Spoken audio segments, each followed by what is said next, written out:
spring, you talked before the spring about the importance for the young offensive linemen with the injuries that you have, the young guys to step into important roles. What have you seen there, and specifically at the center spot, how's that progressing? Yeah, I think the offensive line this spring has been one of our highlights. I think as people have come in and visited, especially people who've been here before, I think they see the physical growth of our guys. You know, the guys that were once 290 are now 310. And a good 310, you know, not, hey, we're just putting on a bunch of weight. They know how to practice. They know how to handle the work volume. You know, center, we have a lot of guys working there. You know, Justin's doing a really nice job when he gets reps there. You know, Sam Sledge is doing a really, really nice job. Other guys can rotate in there. You know, Jason can go there. Probably forgetting some guys, but I think overall it's been a really good group, and it's fluid. You know, we're able to move guys around, and to your point, you know, you have Henry's not there, Teddy's not there, Turner's not there, and Gunner's not there. Those are four guys who started a lot of games. We're definitely improving, and like I said, it's one of the high spots right now, I'd say, for us. You guys have, you know, just in general, every year you have new guys coming into the program, and you know, what would you say is the most impactful first thing any newcomer can do when they come into your program? Well, it's not my program anymore. That's the great news. You know, for the first year, it's kind of my program as I'm trying to teach it. I mean, I think people, as they're out there at practice, they see a much different version of me, much more serene me maybe, because we have so many elite people in so many areas running the practices, right? You know, like I was telling Eck out there today, like I'm a little bored sometimes because, you know, I'm not going to go coach the O-line over Donnie. I'm not going to run the offense over Dana. I'm not going to tell the receivers how to do something because DeKeel's so good. I'm not going to go to the special. Eckler's running the special teams at a high level. Defense, you know, so we have so many good people. So I think it's our program now, which is really a cool thing, and especially with the players. I mean, the players are doing such a good job of coaching each other. I think when a new player comes in, I think you just have to. I think the first thing is just kind of learning the culture. I mean, we talk about our process. You know, we say first you have to learn it, then you start to live it, and then eventually you defend it. Right? Where, you know, instead of coming in having a bunch of, sometimes, you know, we go into something new, we have a bunch of suggestions. Just come in and learn it. Learn how we do everything. Right? And then after you've done that, you know, you start to live it out. Then, hey, what about this? What about that? And I'll give a real credit to like Rocco.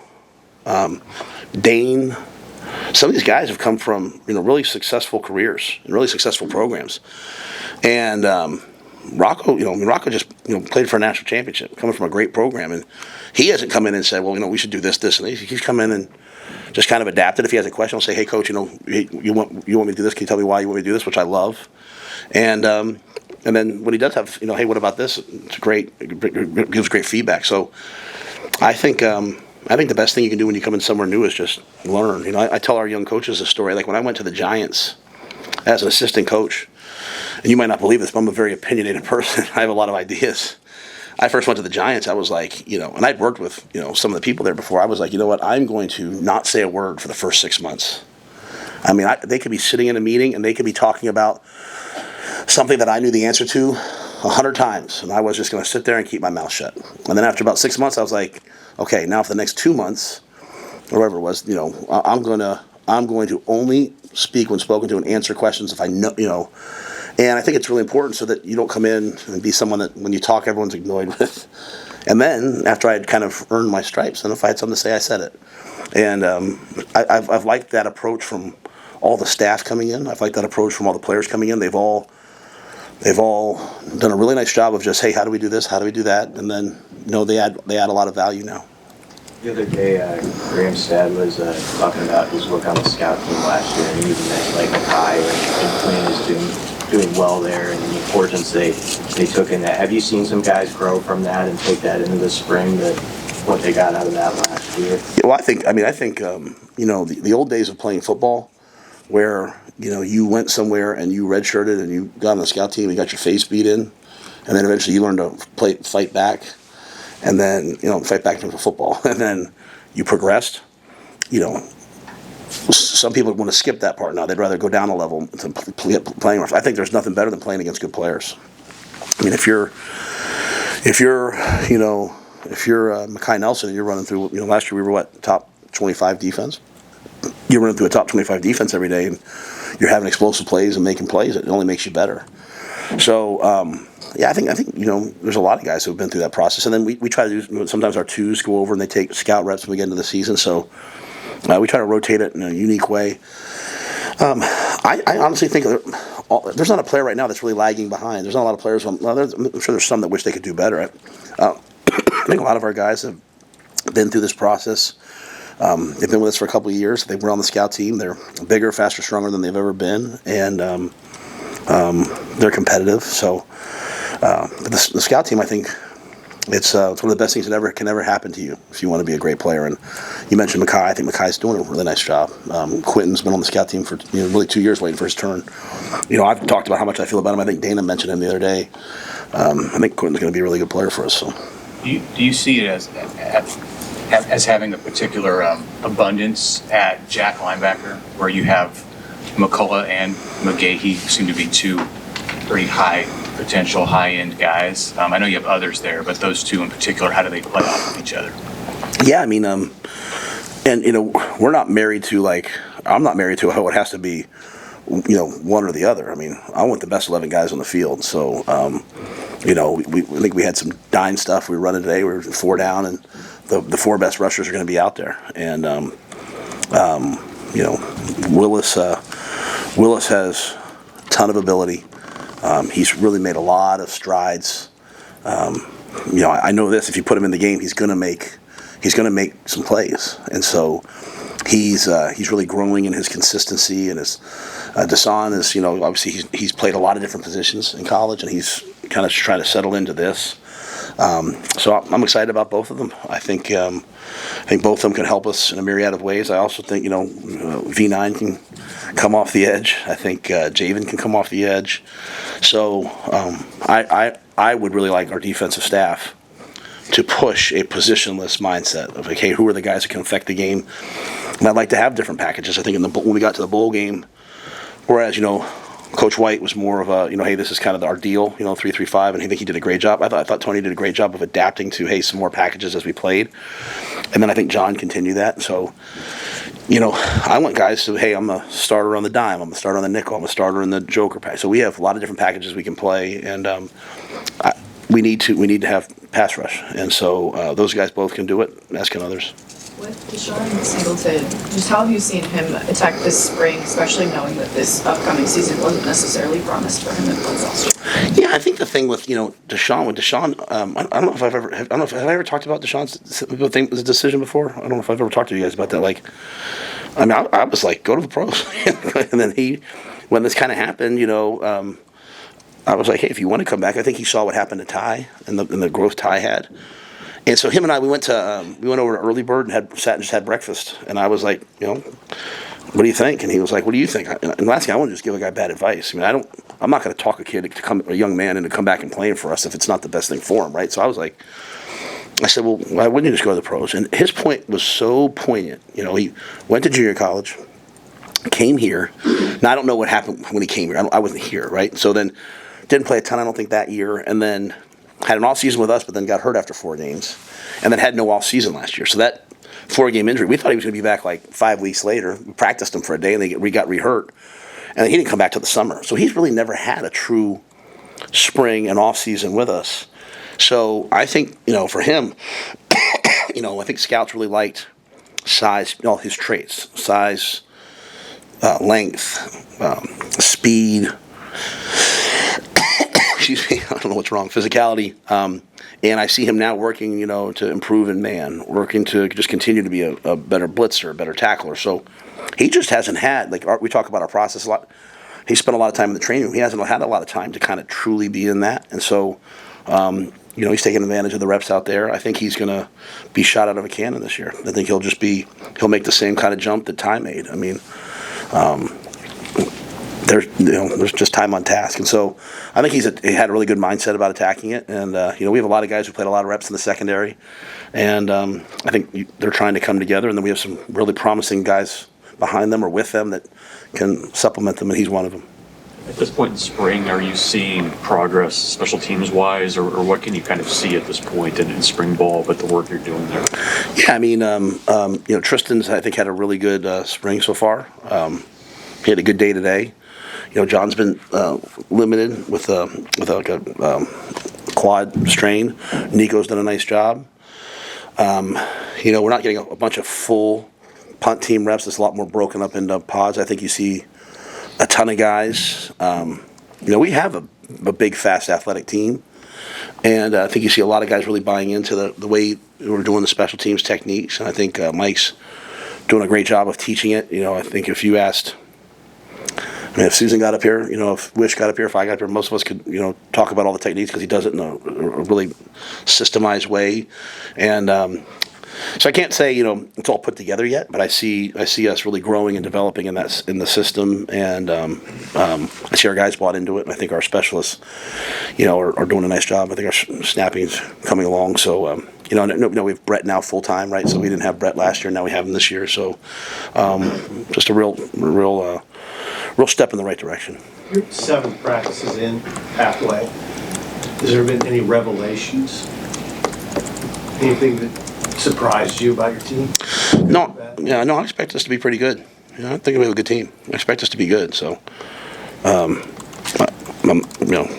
that's me being like right down the middle. I'm not saying we're here. I'm not saying we're here. I think we should be good. We got a good team. We got good players.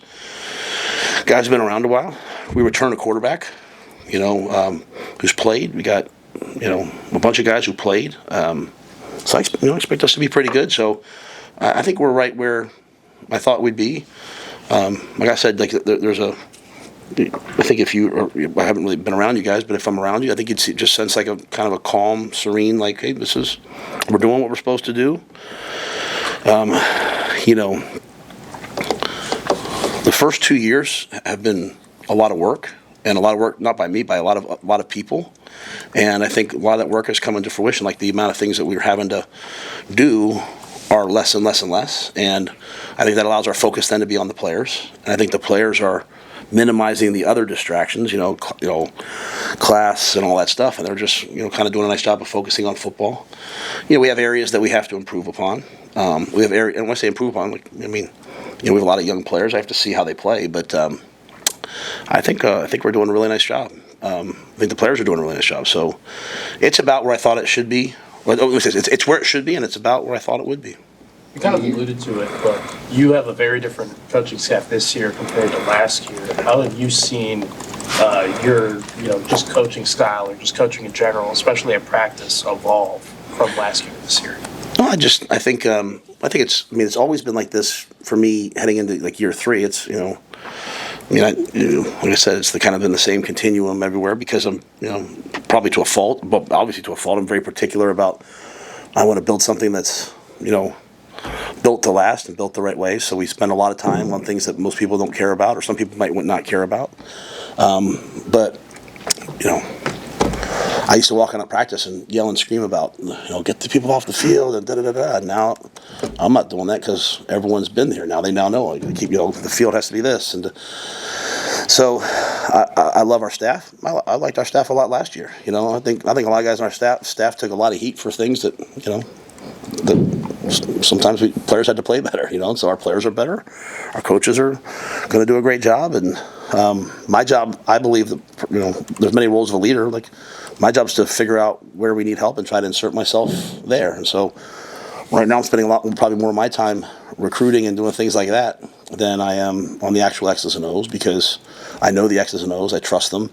Great thing about what Dana did was he didn't change the system. So I walk in and duo, and we coach inside zone this way. We coach 4 verticals this way, and defensively, I kind of I know what they're doing. So I've learned a lot from Eck in terms of how he's doing it, and I just think really happy with the staff we have, and and that goes to every level, right? I'm talking about to the our athletic medicine. I think Drew Hamlin's done a phenomenal job. We had a lot of guys have surgeries, and guys are coming back to the field and getting back, and so.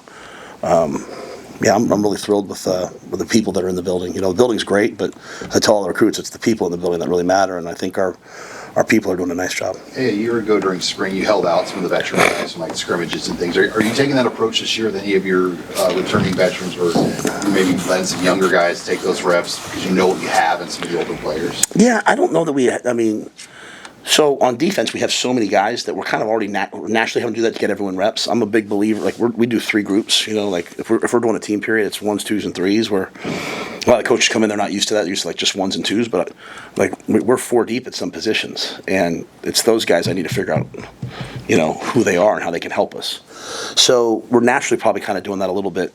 And then offensively, there's not as many of those guys, right? So, like Justin's trying to evolve into a guy who can play guard and center, so he needs those reps. And Pritchett's new, and Rocco's new to our system, right? And so, we're not as veteran necessarily, as some of those other areas. So, pretty much everyone, like we went live, Dad, didn't hold anybody out. Everyone took reps, but it wasn't like a 120 play scrimmage either. So. As we evolve, if we next week, if we go to that, then if we go to that kind of a scrimmage, then I might hold a couple guys, but we don't have a ton. Like we had Bryce Benhart who played 60 games. It's not as many of those guys this year. Even like Dane, he's played a lot of football, but he's got to learn our system. So we're trying to really do a nice job of getting everyone on the same page right now. And what would have been like your traditional spring game? Will you do that on your own, like a closed scrimmage this year? Like instead of practice 15 being the big spring game, will practice 14 be kind of your own scrimmage that you do this year? Or? Yeah, it's a great question. I came in with the intentions of doing that, and so I'll just play it by ear as we go, because like even this week, if some of the things we thought we were going to do this week, we didn't do. We got a lot more into 2-minute this week, a lot more into some end of game stuff, and so. As I look at us where we're at right now, last year we did a lot of we did the spring league and lots of competitions and things like that because we were trying to up the competitive nature of our team. We're a very, very competitive team right now, so now we're trying to take more of a focus on, hey, we've got to learn this better, we've got to execute this better, so which is a good thing. So I don't know, to be honest with you. I mean, we'll definitely get scrimmage work. I love what we did today. We got a lot of teaching, a lot of work, a lot of situations, and then we were able to get some live work as well. So I'll get to next Thursday, and we'll see what we do next Saturday. And NCAA rules, we're allowed to have 3 scrimmages. The spring game does count as one of the scrimmages. So because of the way we're doing it, because if you want to use former players, if a former player participates when one of our players participate, if they're on the field at the same time, it counts as a scrimmage. So even though we're in, not in full pads, it still counts as a scrimmage. So it's the rules. It is what it is. But we'll get plenty of work and have a chance to see the guys. They count it as a scrimmage though for you guys. No, for it to be a scrimmage, it has to be over 75% tackling. So today was not 75%. So, and we have to designate the days. Hey, you have so many days. You have 3 scrimmages. You have so many days. You have to have 3 helmet practices. Then you have tackling and non-tackling days. Tackling day is less than 75% or less than 25%, whatever it is. So we probably read less than 25% even today. So, Matt, how have you continued to see Dylan progress and grow since we last talked to you? Yeah, one of the cool things Glenn, Dana, whomever did was, we went to practice the other day and they had GoPros on. I was like, well, someone watched Instagram or something and they wanted to put GoPro. I thought, whatever. Well, I didn't realize, I came in and everyone was talking about, hey, did you see the GoPro tape? Did you see and I hadn't seen it. So I went in and watched it, and there's audio. So you can watch the guys as they get in the huddle, and you can hear them talking. You can see the other guys in the huddle. You can see you can see a lot. And so I think just Dylan's command of the offense and what we're doing is just really impressive. So whether, obviously that's growth, but, he's out there today, and we're in 2-minute, and I think TJ was going, and, he's coaching him because he just, like I said, he just gets it. The plays haven't changed, they've maybe evolved a little bit, but he has great command of what we're doing, great command in the huddle. Last year where adversity maybe would affect him a little bit. Some practices he would kind of go down a little bit. Now he's learning much more to be the same guy, and I'm excited about where he's at. I'm excited what he's doing. Did you lose a bet with your daughters that caused you to have to do viral social media dancing this week? Yeah,